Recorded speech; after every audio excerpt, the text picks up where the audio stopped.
आज की वीडियो में हम लोग सेट प्रैक्टिस करने वाले हैं, तो आप लोग जरूर इस सेट को प्रैक्टिस करके जाइएगा। इस सेट से 100% क्वेश्चन आपको देखने को मिलेंगे एग्जाम में, ठीक है। तो चलिए पहला क्वेश्चन यहाँ पर क्या लिखा हुआ है, देखिए ध्यान से। निम्नलिखित में से कौन अर्थव्यवस्था की एक केंद्रीय समस्या है? तो इस प्रश्न का जो उत्तर है वो आपका ऑप्शन नंबर घ, यानी किसके लिए उत्पादन हो। मैं आपको डायरेक्ट आंसर बताऊँगा क्योंकि समय बहुत कम है। तो यहाँ पर देखिए दूसरा नंबर क्वेश्चन क्या आपका, निम्नलिखित में कौन किसी वस्तु की मांग को प्रभावित करने वाले एक कारक नहीं है? तो यहाँ पर देखिए क्वेश्चन नंबर दूसरा का जो उत्तर है वो आपका ऑप्शन नंबर घ, यानी साधनों की कीमतें। आगे यहाँ पर देखिए क्वेश्चन नंबर तीसरा क्या आपका, किस अर्थव्यवस्था में केंद्रीय समस्या का समाधान बाजार शक्तियों के द्वारा होता है? तो क्वेश्चन नंबर तीसरा का जो उत्तर है वो आपका ऑप्शन नंबर ग, पूंजीवादी अर्थव्यवस्था में, ठीक है। आगे यहाँ पर देखिए क्वेश्चन नंबर 4, उत्पादन संभावना वक्र का दाहिनी ओर परिवर्तित होने का क्या कारण है? तो क्वेश्चन नंबर चौथा का जो उत्तर है वो आपका ऑप्शन नंबर ग, यानी तकनीकी विकास, ठीक है। आगे यहाँ पर देखिए next question number 5। Question number 5 क्या आपका, किसी वस्तु के उपभोग में एक अतिरिक्त इकाई से परिवर्तन को क्या कहा जाता है? तो क्वेश्चन नंबर 5 का जो उत्तर है वो आपका ऑप्शन नंबर ग, सीमांत उपयोगिता। क्वेश्चन नंबर 6 देखिए, कुल उपयोगिता अधिकतम होगी जब सीमांत उपयोगिता का मान क्या होगा? तो क्वेश्चन नंबर 6 का जो उत्तर है वो आपका ऑप्शन नंबर का 0, ठीक है। चलिए आगे यहाँ पर देखिए नेक्स्ट क्वेश्चन नंबर 7। और क्वेश्चन नंबर 7 क्या आपका, उदासीनता वक्र के संबंध में कौन सा कथन असत्य है, यानी कौन सा कथन असत्य यानी गलत है? तो क्वेश्चन नंबर 7 का जो उत्तर है वो आपका ऑप्शन नंबर घ गलत है, यानी दो उदासीनता वक्र एक दूसरे को प्रतिच्छेद करते हैं, ठीक है। तो ये गलत है, कभी प्रतिच्छेद नहीं करते हैं। आगे यहाँ पर देखिए next question number 8। Question number 8 क्या आपका, निम्नलिखित में से दो वस्तुओं का कौन सा संयोग पूरक वस्तु का एक संयोग है, यानी एक वस्तु के बिना एक वस्तु का काम नहीं होगा? तो यहाँ पर देखिए क्वेश्चन नंबर 8 का जो उत्तर है वो आपका ऑप्शन नंबर घ, कार और पेट्रोल, ठीक है। यानी कार जो है वो पेट्रोल के बिना नहीं चलेगा। आगे यहाँ पर देखिए क्वेश्चन नंबर 9, किसी वस्तु की उत्पादन मात्रा और उत्पत्ति के साधनों के बीच भौतिक संबंध को क्या कहा जाता है? तो क्वेश्चन नंबर 9 का जो उत्तर है वो आपका ऑप्शन नंबर घ, यानी उत्पादन फलन। आगे यहाँ पर देखिए क्वेश्चन नंबर 10 क्या आपका, पैमाने का प्रतिफल का संबंध किस काल से है? तो क्वेश्चन नंबर 10 का जो उत्तर है वो आपका ऑप्शन नंबर ग, यानी दीर्घकाल से है। यहाँ पर देखिए क्वेश्चन नंबर 11 यहाँ पर मिसप्रिंट है, तो आप इसको देख लीजिएगा। अगर आप बुक से पढ़े हो तो यहाँ में से आप आंसर लिख सकते हो, या फिर सभी के ऑथर का नाम आप एक बार बुक से देख कर जाइएगा, ठीक है। तो चलिए यहाँ पर नेक्स्ट क्वेश्चन की ओर बढ़ते हैं। क्वेश्चन नंबर 12 क्या आपका, यदि किसी वस्तु की मांग रेखा एक्स अक्ष के समांतर है तो उस वस्तु की मांग की कीमत का लोच का मान क्या होगा? जैसे एक्स अक्ष होता क्या है ग्राफ में, ये वाला लाइन एक्स अक्ष होता है, तो इसके अगर पैरेलल हो, ठीक है, समांतर हो, तो उस समय क्या मान होगा कीमत लोच का? तो इसका उत्तर होगा ऑप्शन नंबर का, यानी अनंत होगा, यानी इन्फिनिटी। आगे यहाँ पर देखिए नेक्स्ट क्वेश्चन नंबर 3 क्या आपका, निम्न में से कौन सा कथन सत्य है? तो यहाँ पर देखिए क्वेश्चन नंबर 13 का जो उत्तर है वो आपका ऑप्शन नंबर घ, AC = FC + ABC। आगे यहाँ पर देखिए नेक्स्ट क्वेश्चन 14 नंबर। और 14 नंबर क्वेश्चन क्या आपका, अल्पकाल में उत्पादन प्रक्रिया में निम्नलिखित में से कौन से साधन होते हैं? तो क्वेश्चन नंबर 14 का जो उत्तर है वो आपका ऑप्शन नंबर ग, यानी यहाँ होगा का एवं खा, ठीक है, यानी स्थिर साधन और परिवर्तनशील साधन दोनों, इसका उत्तर होगा ग। आगे 15 नंबर देखिए, AR प्रदर्शित किया जाता है, AR क्या प्रदर्शित किया जाता है? तो क्वेश्चन नंबर 15 का जो उत्तर है वो आपका ऑप्शन नंबर का TR/Q, ठीक है। आगे यहाँ पर देखिए नेक्स्ट क्वेश्चन, किस बाजार में AR वक्र एक्स अक्ष के समांतर होता है? किस बाजार में AR वक्र एक्स अक्ष के समांतर होता है, ये आपको बताना है। तो यहाँ पर देखिए क्वेश्चन नंबर 16 का जो उत्तर है वो आपका ऑप्शन नंबर का पूर्ण प्रतियोगिता, ठीक है। आगे यहाँ पर देखिए क्वेश्चन नंबर 17, पूर्ण प्रतियोगिता में AR तथा MR के बीच संबंध पाया जाता है। तो क्वेश्चन नंबर 17 का जो उत्तर है वो आपका ऑप्शन नंबर का, यानी दोनों इक्वल पाया जाता है। आगे यहाँ पर देखिए नेक्स्ट क्वेश्चन 18 नंबर, समरूप उत्पाद किस बाजार की विशेषता है? तो क्वेश्चन नंबर 18 का जो उत्तर है वो आपका ऑप्शन नंबर का, यानी केवल पूर्ण प्रतियोगिता, ठीक है। आगे यहाँ पर देखिए क्वेश्चन नंबर 19 क्या आपका, क्वेश्चन नंबर 19 ध्यान से देखिए, विभेदीकृत कीमत किस बाजार की विशेषता है? तो क्वेश्चन नंबर 19 का जो उत्तर है वो आपका ऑप्शन नंबर खा, एकाधिकार, ठीक है। चलिए आगे यहाँ पर देखिए क्वेश्चन नंबर 20। क्वेश्चन नंबर 20 क्या आपका, परिवर्तनशील अनुपातों के नियम के अनुसार एक विवेकशील उत्पादक उत्पादन के किस स्तर पर उत्पादन करना चाहता है? तो क्वेश्चन नंबर 20 का जो उत्तर है वो आपका ऑप्शन नंबर खा, यानी दूसरा होगा, ठीक है। चलिए आगे यहाँ पर देखिए नेक्स्ट क्वेश्चन नंबर 21, GDP और NDP में क्या संबंध है? तो यहाँ पर देखिए क्वेश्चन नंबर 21 का जो उत्तर है वो आपका ऑप्शन नंबर ग, GDP = NDP + मूल्यह्रास। आगे यहाँ पर देखिए क्वेश्चन नंबर 22 क्या आपका, निम्नलिखित में से किस वस्तु का निर्माण गेहूं मध्यवर्ती वस्तु है? मतलब गेहूं से चापाती भी बना सकते हैं, बिस्कुट भी बना सकते हैं, ब्रेड भी बना सकते हैं, यानी गेहूं के बिना ये तीनों पॉसिबल नहीं है। तो इसका उत्तर होगा इनमें से सभी, ठीक है, यानी ये मध्यवर्ती है। आगे यहाँ पर देखिए क्वेश्चन नंबर 23 क्या आपका राष्ट्रीय आय का अध्ययन किस अर्थव्यवस्था से संबंधित है। तो क्वेश्चन नंबर 23 का जो उत्तर है वो आपका ऑप्शन नंबर खा क्या हो जाएगा, सामंतीगत अर्थव्यवस्था। ठीक है, आगे यहाँ पर देखिए क्वेश्चन नंबर 24 मिस प्रिंट है। ठीक है, आप यहाँ पर भी कमेंट करके बता सकते हो ये क्वेश्चन क्या आपका और इसका आंसर भी क्या है। आगे यहाँ पर देखिए नेक्स्ट क्वेश्चन नंबर 25, निम्नलिखित में से किस विधि में राष्ट्रीय आय की गणना की जा सकती है। यहाँ पर होगा राष्ट्रीय आय। ठीक है, अगर दूसरा होगा तो आप लोग कमेंट करके बता सकते हो। यहाँ पर मेरे नज़रिए से राष्ट्रीय आय होना चाहिए, तो बताइए किस में होगा आंसर। क्वेश्चन नंबर 25 का जो उत्तर है वो आपका ऑप्शन नंबर घ इनमें से सभी। ठीक है, यानी मूल्य वृद्धि भी और आय विधि भी और व्यय विधि भी। आगे यहाँ पर देखिए नेक्स्ट क्वेश्चन 26 नंबर, और 26 नंबर क्वेश्चन क्या आपका निम्न में से कौन एक कार्य केंद्रीय बैंक का नहीं है। तो क्वेश्चन नंबर 26 का जो उत्तर है वो आपका ऑप्शन नंबर ग यानी जनता से जमा स्वीकार करना। ठीक है, ये तो व्यापारिक बैंक का काम होता है, केंद्रीय बैंक का नहीं। 27 नंबर क्वेश्चन क्या आपका भारत का एक केंद्रीय बैंक है। भारत का एक केंद्रीय बैंक कौन सा है। तो एक ही है और उसका नाम क्या आपका भारतीय रिजर्व बैंक। ठीक है, चलिए आगे यहाँ पर देखिए next question 28 number. 28 number question क्या आपका निम्नलिखित में सबसे तरल मुद्रा कौन सी है। तो क्वेश्चन नंबर 28 का जो उत्तर है वो आपका ऑप्शन नंबर का M1। आगे यहाँ पर नेक्स्ट बढ़ते हैं क्वेश्चन नंबर 29, और क्वेश्चन नंबर 29 भी यहाँ पर देखिए ये आपका मिस प्रिंट है। इसका भी क्वेश्चन आप लोग टाइप करके बता दीजिएगा और आंसर। आगे यहाँ पर देखिए क्वेश्चन नंबर 30 क्या आपका किसी अर्थव्यवस्था में यदि MPC = 0.2 है तो फिर गुणांक का मान क्या होगा। तो आप इसको कैसे निकालोगे, तो इसका फॉर्मूला होता है K = 1/1 - MPC। ठीक है, अब यहाँ पर मान बैठा दोगे तो मान बैठाने पर कितना आ जाएगा 1/1 - 0.2। इसको घटाओगे तो कितना हो जाएगा 1 यहाँ पर हो जाएगा 0.8। अब यहाँ पर ऊपर में क्या करना है 10 दे देना है, क्योंकि यहाँ पर दशमलव हटा देना है। तो इसको अगर डिवाइड करोगे तो हो जाएगा 2 × 5 = 10, 2 × 4 = 8। अब इसको डिवाइड करोगे तो दशमलव में हो जाएगा 1.25, यानी ऑप्शन नंबर का इसका उत्तर होगा। आगे यहाँ पर देखिए नेक्स्ट क्वेश्चन नंबर 31 क्या आपका निम्न में से प्रत्यक्ष कर का एक उदाहरण कौन सा नहीं है। तो क्वेश्चन नंबर 31 का जो उत्तर है वो आपका ऑप्शन नंबर ग वस्तु एवं सेवा कर। ठीक है, बाकी ये सारे टैक्स है। ठीक है, ये उपहार में भी टैक्स लगता है, अगर ज़्यादा महंगा उपहार है तो वो भी टैक्स लगेगा, संपत्ति में भी टैक्स लगता है, आयकर भी एक टैक्स है। आगे यहाँ पर बढ़ते हैं नेक्स्ट क्वेश्चन नंबर 32, राजस्व व्यय एवं राजस्व प्राप्तियों का अंतर को क्या कहा जाता है। तो क्वेश्चन नंबर 32 का जो उत्तर है वो आपका ऑप्शन नंबर घ यानी राजस्व घाटा। आगे यहाँ पर देखिए 33 नंबर पेंशन एवं रोजगार भत्ते खाली जगह है क्या है। तो ये आपका हस्तांतरण आय। ठीक है, आगे यहाँ पर देखिए नेक्स्ट क्वेश्चन 34 नंबर, एक देश में कितना केंद्रीय बैंक होता है। तो भाई एक ही होता है। ठीक है, यानी 34 का आंसर होगा ऑप्शन नंबर ग 1। आगे यहाँ पर देखिए 35 नंबर, निम्न में से कौन मुद्रा के कार्य है। तो क्वेश्चन नंबर 35 का जो उत्तर है वो आपका ऑप्शन नंबर ग यानी विनिमय का भी माध्यम है और मूल्य का भी मापक है, यानी ऑप्शन नंबर ग हो जाएगा। आगे यहाँ पर देखिए next question number 36, question number 36 क्या आपका भारत में 1 रुपये का नोट जारी करता है, कौन जारी करता है। तो यहाँ पर देखिए क्वेश्चन नंबर 36 का जो उत्तर है वो आपका ऑप्शन नंबर खा भारत का वित्त मंत्रालय। ठीक है, बाकी तो ये भारतीय रिजर्व बैंक करता है, लेकिन 1 रुपये का नोट ये आपका करता है। आगे यहाँ पर देखिए 37 नंबर, निम्नलिखित में से कौन सा प्रत्यक्ष कर है। तो क्वेश्चन नंबर 37 का जो उत्तर है वो आपका ऑप्शन नंबर खा उपहार। ठीक है, उपहार कर। आगे यहाँ पर देखिए नेक्स्ट क्वेश्चन 38 नंबर, गुणक किसके बराबर होता है।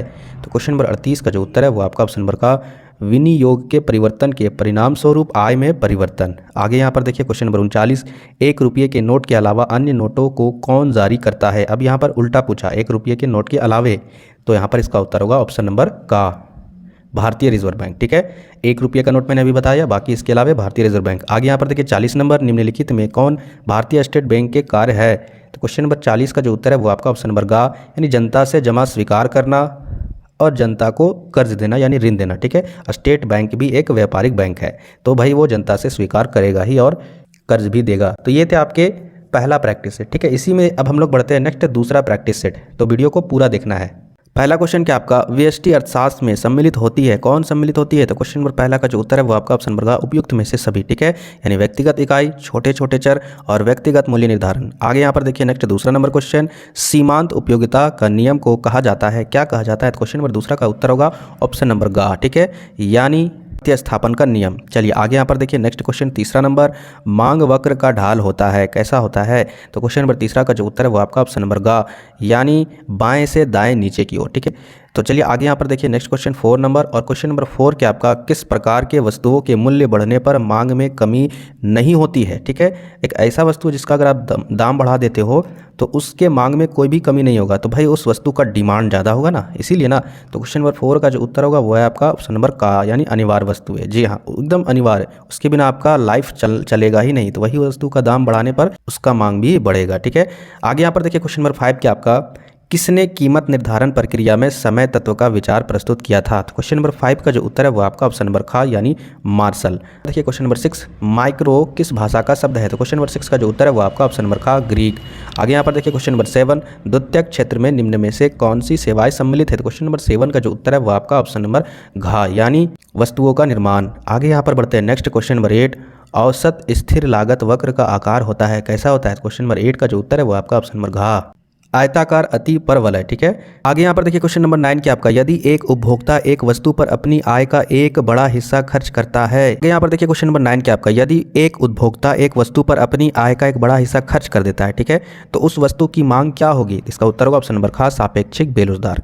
आगे यहाँ पर देखिए क्वेश्चन नंबर 10 क्या आपका, तो क्वेश्चन नंबर 10 आपका अल्पकालीन औसत लागत वक्र का आकार होता है। तो क्वेश्चन नंबर 10 का जो उत्तर है वो आपका ऑप्शन नंबर गा सरल रेखा में। आगे देखिए यहाँ पर 11 नंबर क्वेश्चन क्या आपका, पूर्ण प्रतियोगी फॉर्म के लिए AR और MR में क्या संबंध होता है? तो क्वेश्चन नंबर 11 का जो उत्तर है वो आपका ऑप्शन नंबर गा यानी इक्वल होता है। आगे बढ़ते हैं नेक्स्ट क्वेश्चन नंबर 12, और क्वेश्चन नंबर 12 क्या आपका, यदि किसी वस्तु की कीमत 4% की वृद्धि होने पर उसकी मांग 8% में कमी होती है, तो मांग की कीमत में लोच क्या होगी? मांग की लोच बराबर यहाँ हो जाएगा मांग मात्रा में प्रतिशत परिवर्तन। तो मांग मात्रा में प्रतिशत परिवर्तन क्या है आपका 8% है ना, यहाँ पर देखिए, तो यहाँ पर 8% हो जाएगा बटा, आगे यहाँ पर देखिए वस्तु के मांग में परिवर्तन कितना 4%, यहाँ पर हो जाएगा 4%, तो ये प्रतिशत से कटा, यहाँ पर 4 का 4 4 दूनी 8 यानी इसका उत्तर होगा ऑप्शन नंबर दूसरा यानी खा। 13 क्वेश्चन नंबर 13 क्या आपका, जब किसी वस्तु की मांग में वृद्धि होती है लेकिन पूर्ति में कोई परिवर्तन नहीं होता है तब संतुलन कीमत में क्या होता है? तो क्वेश्चन नंबर 13 का जो उत्तर है वो आपका ऑप्शन नंबर खा यानी वृद्धि होगी। ठीक है, चलिए आगे यहाँ पर बढ़ते हैं नेक्स्ट क्वेश्चन नंबर 14, निम्नलिखित में से दो वस्तुओं का कौन सा संयोग पूरक वस्तु का एक संयोग है? तो क्वेश्चन नंबर 14 का जो उत्तर है वो आपका ऑप्शन नंबर घा यानी इनमें से कोई नहीं होगा। ठीक है, चलिए आगे यहाँ पर देखिए क्वेश्चन नंबर 15, क्वेश्चन नंबर 15 क्या आपका, अर्थशास्त्र मानव कल्याण का विज्ञान है, यह कथन किस अर्थशास्त्री का है? तो क्वेश्चन नंबर 15 का जो उत्तर है वो आपका ऑप्शन नंबर खा, हमने क्या बताया था पहले भी, जहां कल्याण बढ़ाएगा वहां पर मार्शल सही होगा। ठीक है, चलिए आगे यहाँ पर देखिए नेक्स्ट क्वेश्चन नंबर 16, किस प्रकार की अर्थव्यवस्था में संसाधनों पर सरकार तथा निजी व्यक्तियों दोनों का स्वामित्व होता है? तो क्वेश्चन नंबर 16 का जो उत्तर है वो आपका ऑप्शन नंबर गा यानी मिश्रित अर्थव्यवस्था में। ठीक है, चलिए आगे यहाँ पर देखिए क्वेश्चन नंबर 17 क्या आपका, नीचे दिए गए एक फर्म के लिए सीमांत आगम अनुसूची से वस्तु की 5 इकाई उत्पादन से कुल आगम क्या होगा? यहाँ पर देखिए ये जो सीमांत आगम है आप इसमें 5 1 2 3 4 5 इन सभी पांचों को जोड़ दीजिए, आपका 30 आता है। ठीक है, तो यहाँ पर 30 कहाँ पर है? ऑप्शन नंबर गा यानी ये आपका उत्तर होगा।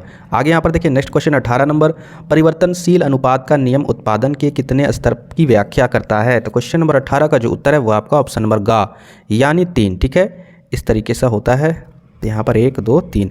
चलिए आगे यहाँ पर देखिए नेक्स्ट क्वेश्चन 19 नंबर क्वेश्चन क्या आपका, पूर्ति नियम को प्रदर्शित करता है? तो क्वेश्चन नंबर 19 का जो उत्तर है वो आपका ऑप्शन नंबर गा यानी यहाँ पर हो जाएगा S = FP, यहाँ पर थोड़ा सा मिसप्रिंट है। चलिए आगे यहाँ पर देखिए क्वेश्चन नंबर 20, निम्न में से कौन सीमांत उपयोगिता को व्यक्त करता है? तो क्वेश्चन नंबर 20 का जो उत्तर है यहाँ पर देखिए इसका जो उत्तर है वो आप कमेंट बॉक्स में बताइएगा। तो चलिए आगे यहाँ पर देखिए नेक्स्ट क्वेश्चन नंबर 21 क्या आपका, उस वक्र को क्या कहा जाता है जो समान उत्पादन करने वाले दो साधनों को विभिन्न संयोग को दर्शाता है? तो क्वेश्चन नंबर 21 का जो उत्तर है वो आपका ऑप्शन नंबर घा यानी समोरपाद। ठीक है, समोरपाद वक्र। आगे यहाँ पर देखिए नेक्स्ट क्वेश्चन 22 नंबर, राष्ट्रीय आय की गणना में निम्न में से किसे सम्मिलित किया जाता है? तो क्वेश्चन नंबर 22 का जो उत्तर है वो आपका ऑप्शन नंबर घा, पुरानी वस्तुओं के क्रय माइनस विक्रय में प्राप्त कमीशन। ठीक है, चलिए आगे यहाँ पर देखिए नेक्स्ट क्वेश्चन 23 नंबर, और क्वेश्चन नंबर 23 क्या आपका, देशी विनिमय दर का निर्धारण करता है, कैसे करता है? तो क्वेश्चन नंबर 23 का जो उत्तर है वो आपका ऑप्शन नंबर घा, मांग एवं पूर्ति की शक्तियों के द्वारा। 24 नंबर क्वेश्चन क्या आपका, निम्नलिखित में से कौन सा कथन सही है? तो क्वेश्चन नंबर 24 का जो उत्तर है वो आपका ऑप्शन नंबर घा, उपयुक्त में से सभी। ठीक है, केंद्रीय बैंक देश का सर्वोच्च बैंक है, केंद्रीय बैंक पर सरकार का स्वामित्व होता है, केंद्रीय बैंक नोट निर्गत करता है। चलिए आगे यहाँ पर देखिए क्वेश्चन नंबर 25, कीन्सियन विचारधारा के अंतर्गत आय के संतुलन का निर्धारण निम्न में से कौन करता है? तो क्वेश्चन नंबर 25 का जो उत्तर है वो आपका ऑप्शन नंबर गा यानी A और B दोनों यानी सामूहिक मांग और सामूहिक पूर्ति। आगे देखिए 26 नंबर क्वेश्चन क्या आपका, 4 क्षेत्रीय अर्थव्यवस्था के चक्रीय प्रवाह में संतुलन के लिए निम्न में से कौन सी शर्त है? तो क्वेश्चन नंबर 26 का जो उत्तर है वो आपका ऑप्शन नंबर गा यानी C++G+X-M। चलिए आगे यहाँ पर देखते हैं नेक्स्ट क्वेश्चन 27 नंबर, साधन लागत पर शुद्ध राष्ट्रीय उत्पाद को क्या कहा जाता है? आपात को क्या कहा जाता है? तो क्वेश्चन नंबर 27 का जो उत्तर है वो आपका ऑप्शन नंबर का यानी राष्ट्रीय आय। आगे यहाँ पर देखिए 28 नंबर, वस्तु विनिमय प्रणाली की आवश्यकता की शर्तें कौन सी है? तो क्वेश्चन नंबर 28 का उत्तर होगा यानी ऑप्शन नंबर डी, यानी आवश्यकताओं का सीमित होना, सीमित क्षेत्र, आर्थिक रूप से पिछड़ा समाज। ठीक है, आगे यहाँ पर देखिए नेक्स्ट क्वेश्चन नंबर 29, साख गुणक होता है। तो साख गुणक बराबर क्या होता है? तो क्वेश्चन नंबर 29 का जो उत्तर है ऑप्शन नंबर का 1/CRR। ठीक है, चलिए आगे यहाँ पर देखते हैं नेक्स्ट क्वेश्चन नंबर 30, केंद्रीय बैंक साख का नियंत्रण करती है। तो क्वेश्चन नंबर 30 का जो उत्तर है वो आपका ऑप्शन नंबर का बैंक के दर के जरिए। आगे यहाँ पर देखिए नेक्स्ट क्वेश्चन 31 नंबर, भारतीय बैंकिंग प्रणाली का संरक्षक कौन है? तो क्वेश्चन नंबर 31 का जो उत्तर है वो आपका ऑप्शन नंबर का रिजर्व बैंक ऑफ इंडिया। आगे यहाँ पर देखिए नेक्स्ट क्वेश्चन 32 नंबर, नरसिम्हम समिति का संबंध निम्न में से किससे है? तो क्वेश्चन नंबर 32 का जो उत्तर है वो आपका ऑप्शन नंबर खा यानी बैंकिंग सुधार। आगे देखिए यहाँ पर क्वेश्चन नंबर 33, भारत में बैंकिंग लोकपाल की घोषणा किस वर्ष की गई थी? तो क्वेश्चन नंबर 33 का जो उत्तर है वो आपका ऑप्शन नंबर घा। आगे यहाँ पर देखिए 34 नंबर, निवेश का निर्धारित घटक कौन है? तो क्वेश्चन नंबर 34 का जो उत्तर है वो आपका ऑप्शन नंबर गा, ए एवं बी दोनों। ठीक है, ए क्या आपका देख लीजिए यहाँ पर पूंजी की सीमांत क्षमता और दूसरा ब्याज दर। ठीक है, आगे यहाँ पर देखिए 35 नंबर, यदि MPC इज इक्वल टू 0.5 है तो गुणक का मान क्या होगा? तो आपको पता है फॉर्मूला क्या आपका, K is equal to 1/1 - MPC। ठीक है, जब इससे निकालोगे का आंसर आ जाएगा यहाँ पर 2 यानी ऑप्शन नंबर घा। आगे यहाँ पर देखिए नेक्स्ट क्वेश्चन नंबर 36 क्या आपका, निम्न में से कौन सा कथन सत्य है? तो क्वेश्चन नंबर 36 का जो उत्तर है वो आपका ऑप्शन नंबर घा यानी K is equal to 1/1 - MPC। आगे यहाँ पर देखिए 37 नंबर, यदि MPC इज इक्वल टू 0.9 है और आरंभिक विनियोग 100 करोड़ है तो अर्थव्यवस्था के कुल आय की वृद्धि क्या होगी? तो इसका भी सिंपल फॉर्मूला है, आप निकाल सकते हो अपने से भी। पहले आप K निकाल लीजिए, 1 इज इक्वल टू 1 - MPC। के निकालने के बाद जो मान आएगा, ठीक है, जैसे मान के चलिए यहाँ पर आ गया 10 क्योंकि 0.9 है तो यहाँ पर 10 आएगा। आप सोल्व करके देख लीजिएगा। इसके बाद आपको करना क्या है, कुल आय की वृद्धि वो होता है K डेल्टा आई। ठीक है, अब इसको निकालने के लिए क्या करना होगा, 10 क्योंकि K का मान यहाँ पर क्या आपका 10 क्योंकि हमने निकाला है। इसके बाद इनटू डेल्टा आई कितना है, तो यहाँ पर आपका 100 है ना, 100 करोड़ है ना, तो यहाँ पर 100 डाल देना है तो कितना आ जाएगा 1000। तो यानी यहाँ पर इसका उत्तर होगा 1000 करोड़। आगे यहाँ पर देखिए 38 नंबर, अतिरिक्त मांग उत्पन्न होने के निम्नलिखित में से कौन से कारण है? तो क्वेश्चन नंबर 38 का जो उत्तर है वो आपका ऑप्शन नंबर घ, उपयुक्त में से सभी, यानी सार्वजनिक व्यय में वृद्धि, मुद्रा की पूर्ति में वृद्धि और करों में कमी। आगे यहाँ पर देखिए 39 नंबर, राजकीय कोषीय नीति का अंतर्गत निम्नलिखित में से किसे शामिल किया जाता है? तो क्वेश्चन नंबर 39 का जो उत्तर है वो आपका ऑप्शन नंबर घ यानी उपयुक्त में से सभी। 40 नंबर क्वेश्चन क्या आपका, विकासशील देशों के लिए कौन सा बजट सबसे उपयुक्त होता है? तो क्वेश्चन नंबर 40 का उत्तर होगा घाटे का बजट। ठीक है, तो ये थे आपके प्रैक्टिस सेट जो मैंने आपको करवाया। 100% इस प्रश्न से देखने को मिलेंगे आपके एग्जाम में भी क्वेश्चन। तो वीडियो को लाइक कीजिएगा, जो भी नए व्यूअर है चैनल को जरूर सब्सक्राइब कीजिएगा। फिर मिलते हैं नेक्स्ट वीडियो में।